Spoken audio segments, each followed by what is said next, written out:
The Lord be with you. And with your spirit. A reading from the Holy Gospel according to Saint Luke. Glory to you, O Lord.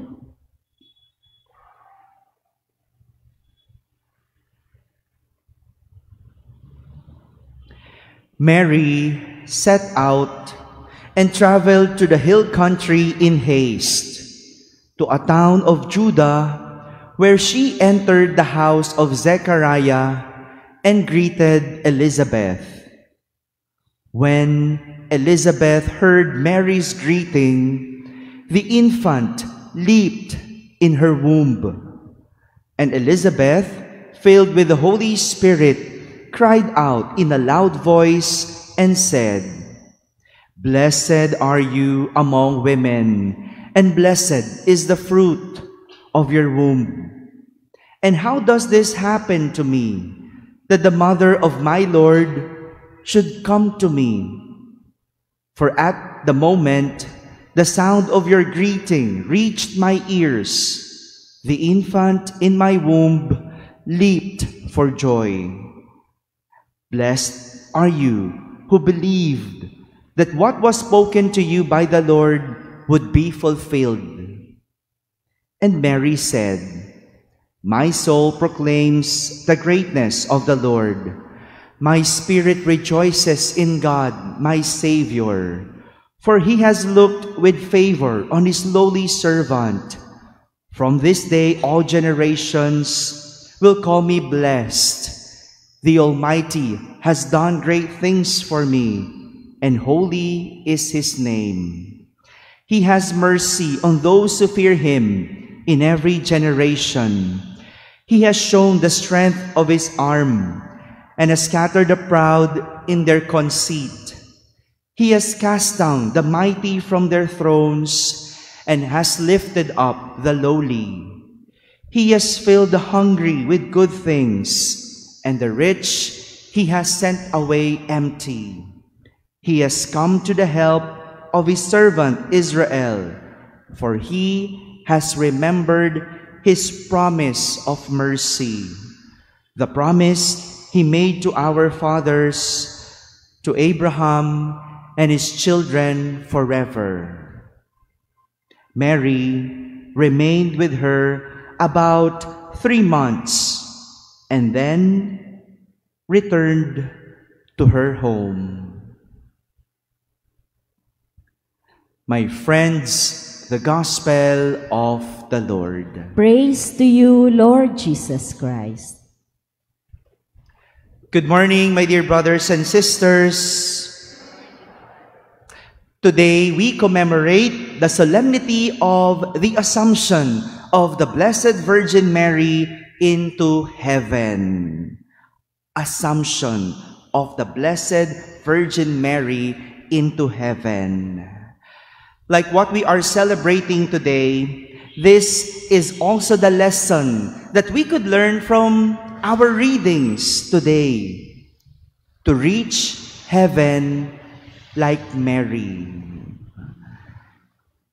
Ang pinagkaiba ng ascension of Jesus sa assumption of Mary, sa ascension, it was Jesus who brought himself to heaven. But Mary, it was not her own will or her own power, but it is through God. It is through Jesus. That's why Mary assumed into heaven. Two things that we could also reach heaven. First, Mary brought God into her life. We heard from our gospel the story of the visitation of Mary to her cousin Elizabeth. Are you familiar with the story? What was Mary's state during that time? Ano yung kanyang kalagayan during the time of the visitation? Mary was pregnant. And so Elizabeth. So that during the time when Elizabeth heard the greeting of her cousin Mary, the infant leaped in her womb. And Elizabeth, filled with the Holy Spirit, cried out in a loud voice and said, "Blessed are you among women, and blessed is the fruit of your womb." What does that mean? Mary, being pregnant, did not only bring Jesus into her womb.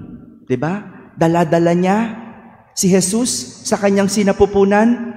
But she did not only bring Jesus in her womb, but she brought Jesus into her life.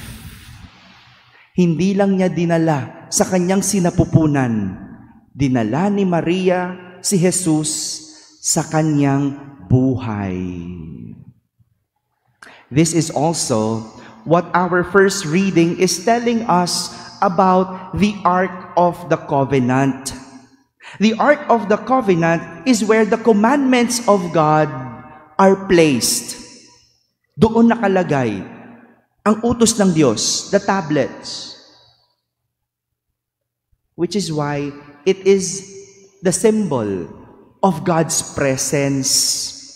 Simbolo ito ng presensya ng Diyos. Which is why every time it is brought by the Israelites, no battle they cannot win. No battle they cannot win. Sa tuwing dala-dala nila ang presensya ng Diyos, walang laban ang hindi nila napanalo. You see that? So every time you bring the presence of God in your life, no battle that you cannot win. Walang laban ang hindi natin kayang ipanalo. At kung mayroong isang malaking bagay ang nagdulot para marating ni Maria ang langit, ito ay dahil dinala niya ang Diyos sa kanyang buhay. Buong buhay ni Maria, itinuon niya kay Jesus. Sa hirap at ginhawa, si Jesus lang ang lagi niyang kasama. Nang mawala si Jesus, hinanap niya ito.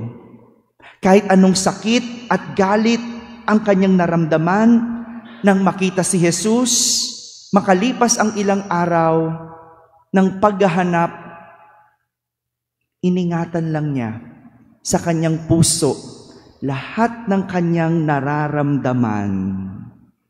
Hindi niya nakuhang magalit kay Jesus. Kaya magandang makita, no? Kung hanggang saan natin kayang dalhin o hanggang saan natin dala ang Diyos sa ating buhay. Kapag ginhawa lang ba? Kapag masaya lang ang lahat? O kahit na may hirap at puro pagsubok ang ating buhay. Mary assumed into heaven because she brought God into her life. Second, Mary assumed into heaven because Mary obeyed God. Mary was able to carry Jesus into her womb through her obedience to God. Her fiat, her yes, made her the mother of the Son of God. If it not for her obedience, Jesus would not have been born. If Jesus were not born, we would not be saved. Imagine that. If not for her obedience, if not for the obedience of Mary, maybe we do not have Jesus. And what does that mean? If we do not have Jesus, we do not have a Savior. Asan kaya tayo kung hindi dahil sa pagsunod ni Maria sa Diyos? Ang katuparan ng pagdadala sa Diyos sa ating buhay ay nakikita kung sinusunod natin ang Diyos. Walang silbi ang pagdala sa Diyos kung hindi tayo marunong sumunod sa Diyos.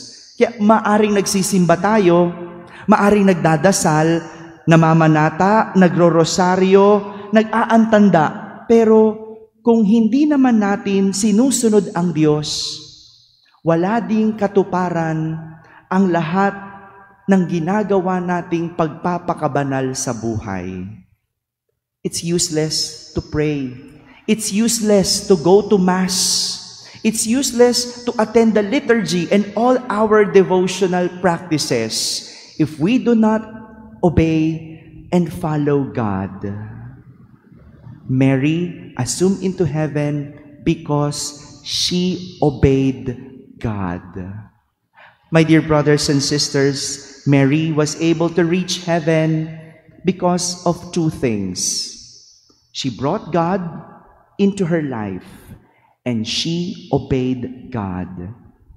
May this be our also model of our own journey to heaven, so that one day, like Mary, we could go to heaven. Amen.